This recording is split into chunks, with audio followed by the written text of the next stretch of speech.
Okay, sagutin natin si Doc Evangelista. Sir, I really have to remove the rosin sticking on the strings? Baka pwede hindi na, kasi yun din ginagawa ng bowhair, nilalagyan ng rosin. So sa string nalagyan na. So why remove it? Okay, magandang question yan. No? Actually, it's not really a rule na kailangan mong tanggalin yung rosin sa strings. Kasi actually, di ba, yung mga fiddlers, kung familiar kayo sa kanila, although different style of playing, still violin playing, binubudburan pa nila ng rosin yon, yung ibabaw ng violin. No? So kasama na din doon yung strings para mas kumapit para sa style of playing nila. Now, kaya siya tinatanggal most of the time kasi, especially dito sa Pilipinas, humid yung ating climate, 'di ba?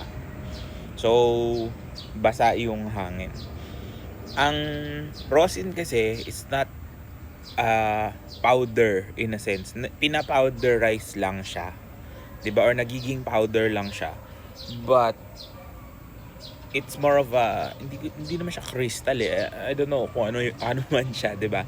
Pero once water hits it or nagkakaroon siya ng tubig or namomoisten siya, ang nangyayari kasi is nagiging sticky siya, nagiging parang liquid, 'di ba? Nagiging sticky, tapos nangingitim ganyan, tapos nagbi-build up or nagki-cake tawag nila. Ngayon, ang problem is that we want the rosin in its powdered form para makatulong sa playing natin, which is to generate more friction.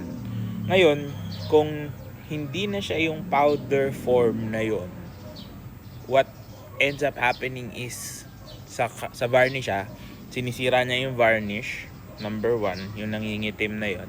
Number 2 is nagiging pabigat siya sa strings natin.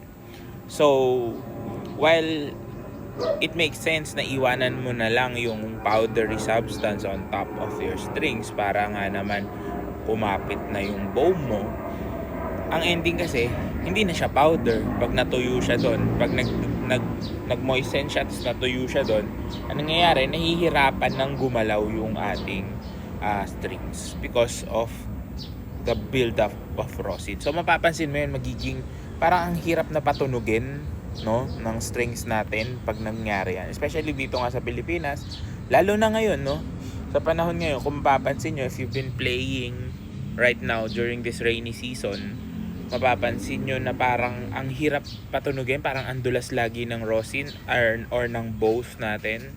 Kasama yun sa mga reason kasi yung strings natin hindi siya makapag-produce ng enough friction para mag-vibrate.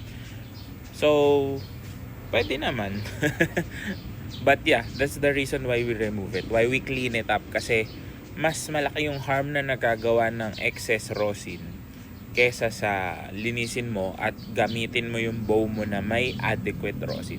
Kasi sometimes nagiging excess din yung rosin sa bow, 'di ba? Pag nagpe-play kayo tapos umuusok yon, sobra-sobra yung rosin na nakalagay sa bow nyo. So make sure na adequate lang, hindi masyadong mausok, no? And para mas maganda yung kapit, para mas maganda yung sound.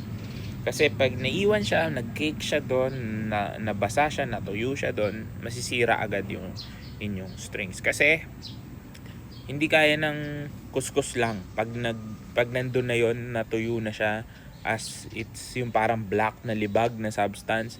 Pag natuyo na siya doon, hindi mo na pwedeng punasan na lang para maalis, di ba?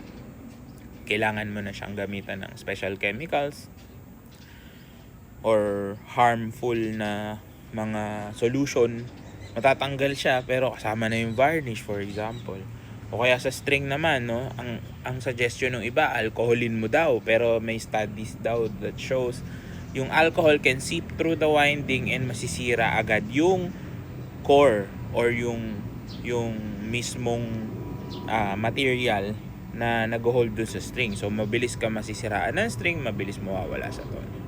So best practices pa rin, no, is to always keep your instrument clean and ready.